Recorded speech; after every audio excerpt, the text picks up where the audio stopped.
കുറിഞ്ഞണ്ട പുറകില് അടിപൊളിയല്ലേ, സൂപ്പറാണ്ട. ഓക്കെ, കൂട്ട് മൊത്തന്നൊക്കെയാണ്. ആ നീലക്കുറിഞ്ഞി കൂട്ടത് കാണാൻ വേണ്ടിയാണ് നമ്മളിവിടെ വന്നത്. പക്ഷേ നീലക്കുറിഞ്ഞി എത്രത്തോളം ഉണ്ടെന്നുള്ളത് നിങ്ങൾ തന്നെ കണ്ടിട്ട് തീരുമാനിച്ചോട്ട് ഇവിടെ. അപ്പോൾ നമ്മളിപ്പോൾ അതായത് നീലക്കുറിഞ്ഞിയുടെ തിരികത്താണ് ഇപ്പോൾ നിൽക്കുന്നത്. നിങ്ങളപ്പോൾ നീലക്കുറിഞ്ഞി കാണാൻ വന്നിട്ടുണ്ടെങ്കിൽ ഇതൊക്കെ ഒന്ന് പറിക്കരുത് കേട്ടോ, പറിച്ച് നശിപ്പിക്കരുത്. കാരണം മറ്റുള്ളവർക്കൊക്കെ അത് കാണേണ്ടതാണ്. അതുകൊണ്ട് തന്നെ പറിച്ച് നശിപ്പിക്കാൻ നിൽക്കരുത്. ഇവിടെ കുറച്ച് നീലക്കുറിഞ്ഞിയൊക്കെ പറിച്ചിട്ടേക്കുന്നത് കണ്ടിട്ടുണ്ട്.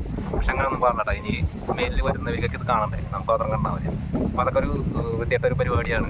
അപ്പോൾ അങ്ങനെ ഒന്നും പറഞ്ഞത് ഇതുമ്പോൾ തന്നെ ഉണ്ട്. അതൊക്കെ ഒരു പറിച്ചിട്ടുണ്ട്, കുറേ പോയിട്ടുണ്ട്. അപ്പോൾ ഈ നീലക്കുറിഞ്ഞിയൊക്കെ നമ്മൾ പറിച്ച് നശിപ്പിക്കരുത്. അപ്പോൾ നിങ്ങൾ തന്നെ തീരുമാനിച്ചു വെക്കേഷനിൽ ഇങ്ങോട്ട് വരണോ വേണ്ടയോ. അപ്പോൾ അതെ, ആ കാണുന്ന ആ കുന്നിൻ ചെരുവിൻ്റെ അങ്ങേ വശത്താണ് ഈ നീലക്കുറിഞ്ഞി പൂത്തേക്കണത്. നമുക്കപ്പോൾ അങ്ങോട്ട് നടന്ന് കയറാനുണ്ട്, കുറച്ച് നടക്കാനുണ്ട്. കുറച്ചെന്ന് പറഞ്ഞാൽ ഒരു 10-15 മിനിറ്റോളം നടക്കാനുണ്ട്. ശരിക്കും നല്ല ക്ഷീണത്തിലാണ് ഇവിടെ എത്തിയത്. പക്ഷേ അങ്ങോട്ട് നടന്ന് കയറിയപ്പോൾ തന്നെ, നമ്മൾ ആ മേലെ എത്തിയപ്പോൾ തന്നെ നല്ല മനസ്സിനെ കുളിർമയേകുന്ന കാഴ്ചകളാണ് നമുക്ക് കാണാൻ പറ്റുന്നത്. ആ കുന്നിൻ ചെരുവുകളും അതേപോലെ തന്നെ ആ ജലാശയവും ആ മേഘങ്ങളും ഒക്കെ ആയിട്ട് നല്ല കാഴ്ചകൾ, നല്ല കാറ്റും, നല്ലൊരു കാറ്റ്. ഞങ്ങളൊരു 120-130 കിലോമീറ്ററോളം ബൈക്കിൽ യാത്ര ചെയ്തിട്ടാണ് ഇവിടെ എത്തിക്കുന്നത്. അത്രയ്ക്ക് ക്ഷീണമുണ്ട്. പക്ഷേ ഇവിടെ വന്നപ്പോൾ ആ ക്ഷീണമൊക്കെ മാറി. പക്ഷേ നമുക്ക് നീലക്കുറിഞ്ഞി കാണണമല്ലോ, നീലക്കുറിഞ്ഞി കാണാനായിട്ട് ഉള്ളൊരു വെമ്പൽ, നീലക്കുറിഞ്ഞി കാണാനുള്ള ഒരു ആഗ്രഹം, അതുകൊണ്ട് മാത്രമാണ് നമ്മളിപ്പോൾ ഇങ്ങോട്ട് എത്തിയിരിക്കുന്നത് കേട്ടോ. അപ്പം നീലക്കുറിഞ്ഞി പൂത്തേക്കണത് അങ്ങ് അകലെയാണ്. ആ കുന്നിൻ ചെരുവിൻ്റെ അറ്റത്താണ് നീലക്കുറിഞ്ഞി പൂത്തിരിക്കുന്നത് കേട്ടോ. ആൾക്കാരൊക്കെ അങ്ങോട്ട് പോകുന്നുണ്ട് നീലക്കുറിഞ്ഞി കാണാനായിട്ട്. നല്ലൊരു കയറ്റം തന്നെയാണ്. ഇത് ഇടുക്കി ജില്ലയിലാണ് കേട്ടോ. ഇടുക്കി ജില്ലയിലാണ് ഇപ്പം നമ്മൾ നിൽക്കുന്നത്. കല്യാണത്തണ്ട് എന്നൊരു സ്ഥലമാണ്. കല്യാണത്തണ്ട് എന്ന് പറഞ്ഞാൽ കാൽവരി മൗണ്ട്. ഈ കാൽവരി മൗണ്ടിലെ കല്യാണത്തണ്ട് എന്ന് പറഞ്ഞ സ്ഥലത്താണ് ഈ നീലക്കുറിഞ്ഞി പൂത്തേക്കണത്. അപ്പോൾ ഇങ്ങോട്ട് വരണമെന്നുണ്ടെങ്കിൽ ഇതൊന്ന് സെർച്ച് ചെയ്താൽ മതി, ഈ കാൽവരി മൗണ്ട് അല്ലെങ്കിൽ കല്യാണത്തണ്ട്. അപ്പോൾ ഇവിടെ നീലക്കുറിഞ്ഞി കാണാനായിട്ട് ഒരുപാട് പേര് വരുന്നുണ്ട് കേട്ടോ. ഒരുപാട് സഞ്ചാരികൾ ഇങ്ങോട്ട് എത്തുന്നുണ്ട് നീലക്കുറിഞ്ഞിയുടെ ആ ഒരു ഭംഗി ആസ്വദിക്കാനായിട്ട്. ആ ഭംഗിയും അതേപോലെ തന്നെ ഈ കാൽവരി മൗണ്ടിൻ്റെ ഭംഗിയും ഒക്കെ കാണാനായിട്ട് ഒരുപാട് പേര് ഇങ്ങോട്ട് എത്തുന്നുണ്ട് കേട്ടോ. കണ്ട കുറേ പേരൊക്കെ കണ്ടു കഴിഞ്ഞ് തിരിച്ചിറങ്ങുന്നുണ്ട്. അപ്പോൾ നമ്മളങ്ങോട്ട് എത്തുന്നേ ഉള്ളൂ. നമ്മളിപ്പോൾ ആ നീലക്കുറിഞ്ഞി എവിടെയാണെന്നുള്ളത് നമുക്കൊന്ന് നോക്കാം.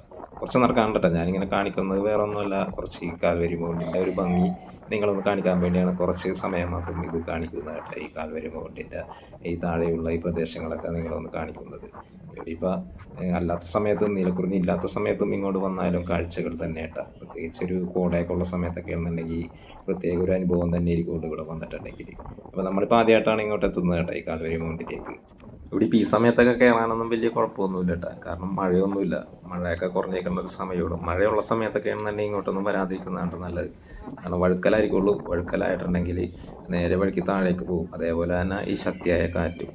അപ്പോൾ അതൊക്കെ ഉള്ളതുകൊണ്ട് തന്നെ അതുകൊണ്ട് തന്നെ കുട്ടികളൊക്കെ ആയിട്ടൊക്കെ വരുമ്പോഴൊക്കെ ശ്രദ്ധിക്കേണ്ട ഒരു സ്ഥലം തന്നെയാണ്. കുട്ടികളെയൊക്കെ അങ്ങോട്ട് അധികമായിട്ട് അങ്ങോട്ട് വിടരുത്. നമ്മൾ കയ്യിൽ തന്നെ പിടിച്ച് ശ്രദ്ധിച്ച് നടന്നു പോകേണ്ട ഒരു സ്ഥലം തന്നെയാണ് ഈ വശം ഉണ്ട്. ഇനിയിപ്പോൾ നമുക്കധികം കയറാനൊന്നുമില്ല, കയറ്റമൊന്നുമില്ല കേട്ടോ. ഇനിയിപ്പോൾ നിരപ്പായിട്ട് ഇങ്ങനെ കിടക്കുകയാണ്. നമുക്കിങ്ങനെ കുറേ അങ്ങോട്ട് നടന്നിട്ട് പോകാം നമുക്ക്. അത് ഇതേപോലെ തന്നെ ആയിരിക്കുള്ളൂ. അങ്ങോട്ട് നടന്നു പോയാലും ഈ രണ്ട് വശവും ചരിവുകളും ഈ ജലാശയങ്ങളൊക്കെ ആയിട്ടാണ് കുറേ വശം നമുക്ക് അങ്ങോട്ട് പോകാൻ സാധിക്കും കേട്ടോ. അപ്പോൾ ഈ വശത്താണ് ഇപ്പോൾ നീലക്കുറിഞ്ഞി പൂത്തേക്കണത്. അപ്പോൾ ഇവിടെയാണ് നീലക്കുറിഞ്ഞി പൂത്തേക്കണത് നമുക്ക് കാണുന്നത് കേട്ടോ. അപ്പോൾ ഇത് കണ്ട, ഇതാണ് നീലക്കുറിഞ്ഞി എന്ന് പറയുന്ന സംഭവം. അപ്പോൾ ഇവിടെ ഇപ്പോൾ നീലക്കുറിഞ്ഞി പൂത്തിട്ട് ഇപ്പോൾ ഏകദേശം 1 മാസമായി എന്നാണ് പറയുന്നത്. 1 മാസത്തോളമായി. അതുകൊണ്ട് തന്നെ ആ നീലക്കുറിഞ്ഞിയുടെ പൂവുകളൊക്കെ ആകെ കൊഴിഞ്ഞു പോയി തുടങ്ങി. ഇപ്പോൾ അതുകൊണ്ട് തന്നെ കുറച്ച് പേരൊക്കെ ഇത് പറിക്കുകയും ചെയ്തു. പക്ഷെ അവിടെ എഴുതിയൊക്കെ വെച്ചിട്ടുണ്ട്, പറിച്ചിട്ടുണ്ടെങ്കിൽ ശിക്ഷാർഹമാണെന്നൊക്കെ പറഞ്ഞ്.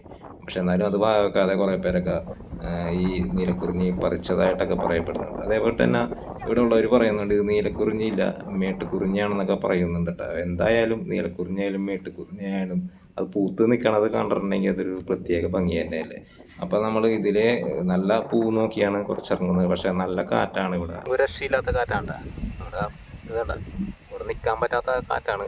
നിന്നിട്ടുണ്ടെങ്കിൽ ചിലപ്പോൾ മറിഞ്ഞു വീഴും. ആ രീതിയിലുള്ള കാറ്റാണ് ഇവിടെ. നേരെ ഓപ്പോസിറ്റാണ് കാറ്റ് എന്നുണ്ടെങ്കിൽ നമ്മൾ തിരിച്ച് അങ്ങോട്ട് വീഴും. ഇതിപ്പോൾ അവിടെ നിന്ന് ഇങ്ങോട്ട് വന്നുകൊണ്ട് കരയിലേക്ക് അടിക്കുന്നതുകൊണ്ട് തന്നെ കാറ്റ് കുഴപ്പമില്ല, നമുക്ക് കരയിലേക്ക് വീഴുള്ളൂ. അതേ സമയത്ത് അവിടെ നിന്നാണ് കാറ്റ് വന്നതെന്നുണ്ടെങ്കിൽ നമ്മൾ നേരെ താഴേക്ക് പോകും. അപ്പം നല്ല പൂക്കളെങ്കിലും കുറച്ച് കാണണ്ട. ഇത്രയും ദൂരം വന്നിട്ട് നല്ല പൂക്കളെങ്കിലും നീലക്കുറിഞ്ഞിയുടെ ഈ നല്ല പൂക്കളെങ്കിലും കുറച്ച് കാണണം എന്നുള്ളൊരാഗ്രഹത്തോടെ താഴേക്ക് ഇറങ്ങി. അപ്പോൾ കുറച്ച് പൂക്കൾ ഇവിടെ കാണുന്നുണ്ട് കേട്ടോ, നീലക്കുറിഞ്ഞി. പക്ഷെ ഇതൊന്നും അല്ല കേട്ടോ ഇതിൻ്റെ ഭംഗി. ശരിക്കും ഈ മേട്ടുകുറിഞ്ഞിയാണെങ്കിലും നീലക്കുറിഞ്ഞിയാണെങ്കിലും ഇതൊന്നുമല്ല ഇതിൻ്റെ ഭംഗി. ഇത് മൊത്തം പൂത്ത് കയറുന്നതാണ് പറയുന്നത്. ഈ കുറിഞ്ഞി ഇവിടെ ഉള്ളവർ പറയുന്നത് 6 വർഷം കൂടുമ്പോൾ പൂക്കുമെന്നാണ് കേട്ടോ പറയുന്നത്. നീലക്കുറിഞ്ഞിയാണെന്നുണ്ടെങ്കിൽ 12 വർഷമാണെന്നാണ് പറയുന്നത്. അപ്പോൾ ആ 12 വർഷത്തിൽ പൂക്കുന്നത് കൊണ്ട്, അതേപോലെ തന്നെ 6 വർഷത്തിൽ പൂക്കുന്നത് കൊണ്ട് കേട്ടോ. ഇനിയിപ്പോൾ ഈ മലഞ്ചെരുവിൽ പൂക്കുന്നത് 6 വർഷം കഴിയുമ്പോഴായിരിക്കും ഈ കുറിഞ്ഞി പൂക്കുന്നത്. അപ്പോൾ ഈ കുറിഞ്ഞി പൂക്കളൊക്കെ ഇനിയിപ്പോൾ നമ്മൾ കാണണമെന്നുണ്ടെങ്കിൽ 6 വർഷം കാത്തിരിക്കണം നമ്മൾ. അപ്പോൾ അതുകൊണ്ട് തന്നെ ഈ തിങ്ങി നിറഞ്ഞ് നിൽക്കുന്ന ഈ കുറിഞ്ഞി പൂക്കൾ ഈ മലഞ്ചെരിയിൽ വേറൊരു വശത്തും കൂടി പൂത്തിട്ടുണ്ടായിരുന്നു. അവിടെയും ഇത് തന്നെയാണ് അവസ്ഥ. ഇത് കണ്ട, അവിടെയും ചന്ദ്രനെ കാഴ്ചകൾ അതൊക്കെ തന്നെയാണ്.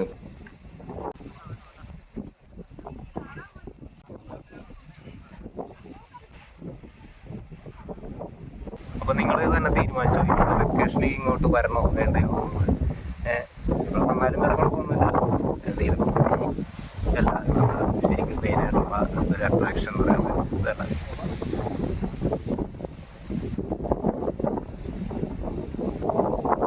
ഈ മലയുടെ മേലെ കയറിയിട്ടുണ്ടെങ്കിൽ നമുക്ക് ഒരുപാട് കാഴ്ചകളുണ്ട് ഇങ്ങോട്ട് കയറിയിട്ടുണ്ടെങ്കിൽ. അപ്പോൾ അതൊക്കെ എൻജോയ് ചെയ്യാൻ പറ്റണവർക്കൊക്കെ ഇങ്ങോട്ട് വരാട്ടോ.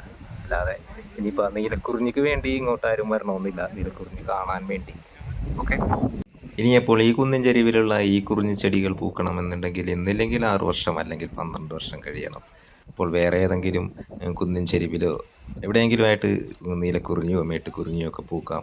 അതുമേലുള്ള ആ പൂക്കളാണ് അതിൻ്റെ കാഴ്ച. ആ പൂത്തു നിൽക്കുന്ന കാഴ്ചയാണ് ഏറ്റവും ഭംഗിയുള്ളൊരവസ്ഥ. അത് നമ്മൾ നശിപ്പിക്കാതെ എല്ലാവർക്കും കാണാൻ വേണ്ടി അത് നമ്മൾ തന്നെ കാത്തു സൂക്ഷിച്ചാലേ കുറച്ച് നാളെങ്കിലും അത് നിൽക്കുകയുള്ളൂ. അപ്പോൾ നമുക്ക് അടുത്ത വീഡിയോയിൽ അടുത്ത ദിവസം തന്നെ വീണ്ടും കാണാം കേട്ടോ. അതുവരെ എല്ലാവർക്കും ഗുഡ് ബൈ.